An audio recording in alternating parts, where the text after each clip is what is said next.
არაფხიზელ მდგომარეობაში ავტომობილის მართვაზე კანონი მკაცრდება. საყურადღებო არის ასევე შინაგან საქმეთა სამინისტროს მიერ გამოქვეყნებული ახალი სტატისტიკური მონაცემები, რომლის თანახმადაც გასულ წელს საქართველოში ავტოსაგზაო შემთხვევისას 454 ადამიანი დაიღუპა, 7500-ზე მეტი კი დაშავდა. თემაზე ვრცლად ვისაუბრებთ პარტნიორობა საგზაო უსაფრთხოებისთვის დირექტორ ირაკლი იზორიასთან ერთად. ბატონო ირაკლი, გამარჯობა, დიდი მადლობა, რომ დრო გამონახეთ და მონაწილეობთ ჩვენს გადაცემაში. პირველ რიგში განგვიმარტეთ, რა ცვლილება შედის კანონში, როგორ დაისჯება პირი თუ ავტომობილს არაფხიზელ მდგომარეობაში მართავს. მოგეხსენებათ, გარკვეული ცვლილებები გაახორციელდა ბოლო პერიოდში, ეს ნიშნავდა ზოგადად ნასვამ მდგომარეობაში მართვის, ესე რომ ვთქვათ, ფაქტების აღკვეთისთვის გარკვეულად კანონმდებლობის გამკაცრებას. მოგეხსენებათ, როდესაც უკვე 0.3-ზე მეტი აქვს სისხლი ალკოჰოლის შემცველობა პრომილე, ადამიანს 0.6-მდე ითვალისწინებს 6 თვით მართვის უფლების შეჩერებას, ხოლო თუ 0.7-მდე თუ 0.7-დან უფრო მეტი არის, ამ შემთხვევაში ერთწლიანი მართვის უფლების შეჩერება და 2000 ლარიან ჯარიმას ესე რომ ვთქვათ ითვალისწინებს. ყველაზე მნიშვნელოვანი არის ცვლილება, რაც განხორციელდა ეს, რომელიც ითვალისწინებს ადმინისტრაციულ პატიმრობას. მოგეხსენებათ, კანონმდებლობაში მსგავსი ჩანაწერი აქამდე არ არსებობდა. ეს არის განმეორებითი შემთხვევა, როდესაც ადამიანს აქვს მართვის უფლება შეჩერებული და ერთი წლის განმავლობაში და ამ დროს ხელმეორედ დაждდება ნავსამ მდგომარეობაში, ამ შემთხვევაში 5-დან 15 დღემდე ადმინისტრაციული პატიმრობა არის კანონმდებლობით განსაზღვრული. მოგეხსენებათ, თვითონ ნავსამ მდგომარეობაში მართვის მიმართულების გამკაცრება მოხდა გამომდინარე იქიდან, რომ სტატისტიკური მონაცემების შედარებით ძალიან ბევრი ადამიანი გადაადგილდება ნავსამ მდგომარეობაში. დაახლოებით ბოლო 2023 წლის მონაცემებს თუ ავიღებთ, ადმინისტრაციულ ესე რომ ვთქვათ, ჯარიმებს დაახლოებით 18000-მდე ადამიანს ჩამოერთვა მართვის უფლება. მოგეხსენებათ, ეს ძალიან დიდი ციფრი არის. ასევე 2023 წელთან შედარებით 2024-ში გაზრდილი არის სიკვდილიანობა 2 ადამიანით და დაშავებულობა ნავსამ მდგომარეობაში მართვის მიმართულებით. ამიტომ ვფიქრობ, ძალიან დროული იყო ამ კანონმდებლობის ცვლილებები, რამაც უნდა შეამციროს რეალურად საგზაო შემთხვევები. თუ მაგალითად 1 და 2 წლის პერსპექტივის გადახედვის შემდგომ ნახავთ, რომ ესეც არ არის ეფექტური, შეიძლება დამატებითი სხვა ბერკეტების ამოქმედებაც, რამაც რეალურად უნდა შეამციროს საგზაო შემთხვევები, როდესაც ადამიანი ალკოჰოლური ზემოქმედების ქვეშ მართავს ავტომობილს. თქვენი შეფასებით, რა ბერკეტები შეიძლება გატარდეს, რომ კიდევ გამკაცრდეს კანონი? იგივე შეიძლება მაგალითად პირველ ჯერზევე იყოს ერთწლიანი მართვის უფლების შეჩერება. ჩვენ თავიდანვე ვითხოვდით, რომ პირველ ჯერზე ყოფილიყო, ანუ როდესაც 0.3-დან 0.7 პრომილემდე იქნებოდა სისხლში ალკოჰოლის შემცველობა, ერთწლიანი მართვის უფლების შეჩერება ყოფილიყო, ხოლო როდესაც 0.7-ზე ზევით იქნებოდა, ამ შემთხვევაში ყოფილიყო 2 წლიანი მართვის უფლების შეჩერება. მოგეხსენებათ, ნავსამ მდგომარეობაში მართვა ძალიან ცუდ შედეგებზე გადის, ამიტომ არ გვინდა რომ ნავსამ მძღოლები მოძრაობდნენ ქუჩებში, რადგან თუ ჯარიმებსაც გადავხედავდა მართვის უფლების ჩამორთმევის მაჩვენებელს 20000 ადამიანი, რომელიც ნავსამ მდგომარეობაში საქართველოს მასშტაბით გადაადგილდება, ჩემი აზრით ძალიან საშიშია და არ შეიძლება ეს ადამიანები პირდაპირ ემტენებიან საქართველოს მოსახლეობას.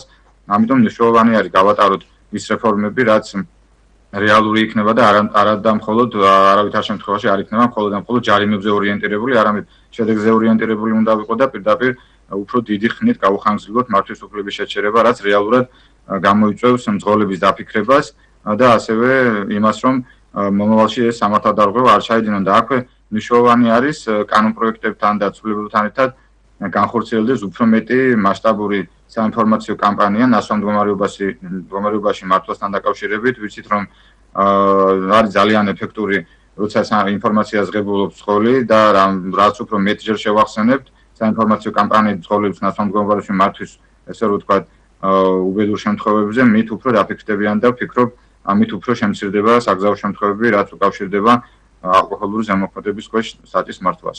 ბატონო ირაკლი, რამდენად ხშირი არის შეწყალებები? ადრე ვიცით, რომ მძღოლები სპეციალურ განცხადებას წერდნენ და აღნიშნავდნენ, რომ ერთადერთი მარჩენალნი იყვნენ ოჯახის და ითხოვდნენ დაებრუნებინათ მართვის მოწმობა.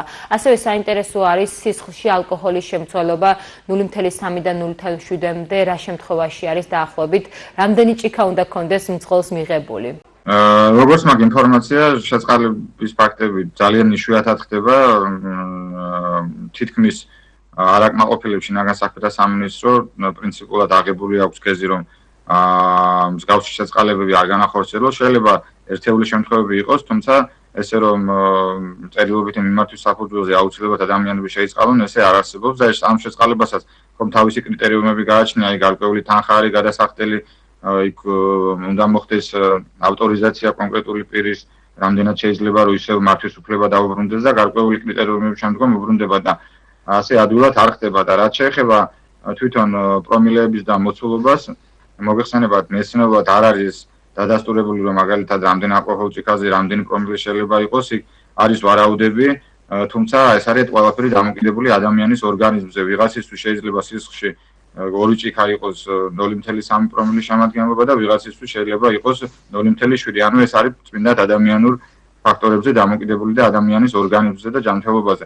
აქედან გამომდინარე, ვერ მივიდნენ კანონმდებლები იმ დასკვნაზე, რომ ამ 0.3 ზემოთ ეს არის შემცველობა, როდესაც უკვე ადამიანი იმყოფება იმ მდგომარეობაში, რომ მას შენელებული აქვს უნარები მართვის და არის საშიში, როცა იგი საჭირს მართავს. აქედან გამომდინარე, დაზუსტებით ვერ ვამბობ, თუმცა 0.3-დან ზევით უკვე ჩემი აზრით მნიშვნელოვანი არის, რომ ჩამორთმეული ყოფნდეს მართვის ნაცვლობა, როგორც დღევანდელ ჩვენს კანონმდებლობაში ხდება. ზოგიერთ ქვეყანაში საერთოდ ნებისმიერი ალკოჰოლური სიმთვრალის მდგომარეობის ზუსტება ჩამორთმევა და მეცაც გეტყვით ადმინისტრაციული პატიმრობა კი არა, პირდაპირ სისხლის სამართლებრივი დანაშაული არის, როდესაც მეორე ჯერზე ხდება მსგავსი ფაქტების განმეორება. და ბოლოს შინაგან საქმეთა სამინისტრომ ახალი სტატისტიკური მონაცემები გამოაქვეყნა, რა არის ავტოსაგზაო შემთხვევების გამომწვევი მთავარი მიზეზი. მოგეხსენებათ 2023 წელთან შედარებით 2024-ში 2 ადამიანით გაიზარდა სიკვდილიანობის მაჩვენებელი და დაახლოებით მძიმე დაშავებულობის მაჩვენებელი გაიზარდა 277 ადამიანით. ანუ რა თქმა უნდა, პირველი მიზეზი არის ისევ და ისევ როგორც წინა წლებში სიჩქარის გადაჭარბება. მოგეხსენებათ, დომინანტი არის ამ წლებში სიჩქარის გადაჭარბება და ამისთვის გარკვეული რეგულაციების გატარებაც არის საჭირო. ჩვენ მქონდა გარკვეული რეკომენდაციები, უფრო სწორედ გვაქვს ის, რომ მოხდეს ამ ვიდეო ჯარიმების კულათა სისტემაზე მიბმა, იმიტომ რომ სიჩქარის გადაჭარბების ფაქტები და ადამიანები იხდიან უსასრულო ჯარიმებს, თუმცა ეს ადამიანები მაინც დადიან ქუჩებში სისწრაფით, რაც რეალურად საფრთხეს უქმნიან ჩვენს მოქალაქეებს და ადამიანებს, რომლებიც გზის მონაწილეები არიან. ასევე გეტყვით, რომ ფეხით მოსიარულეთა სიკვდილიანობას გაზრდილი არის დაახლოებით 15%-მდე. რაც შეეხება მანევრირების წესებს, ესეც ერთ-ერთი მეორე მნიშვნელოვანი მიზეზია, რაც სიკვდილიანობას იწევს, რაც გამოიხატება ავტომობილის გადასწრებაში, ზოლში და ვფიქრობ, ესეც ყურადსაღებია, თუმცა ბოლო პერიოდში რაც შეიქმნა 4-ზოლიანი ავტობანები, გარკვეულწილად შეამცირა გადასწრების მაჩვენებლით გადასწრების მაჩვენებლით სიკვდილიანობა, თუმცა ვფიქრობ, მაინც ყურადსაღები ფაქტია. თუმცა ძირითადი მაინც რჩება სიჩქარის გადაჭარბების ფაქტები და ვფიქრობ, ეს საკითხი აუცილებლად მისახედია და ჩასარევი არის დროულად. დიდი მადლობა ასეთი ამომწურავი ინფორმაციისთვის. გვესაუბრებოდა პარტნიორობა საგზაო უსაფრთხოებისთვის დირექტორი ირაკლი იზორია.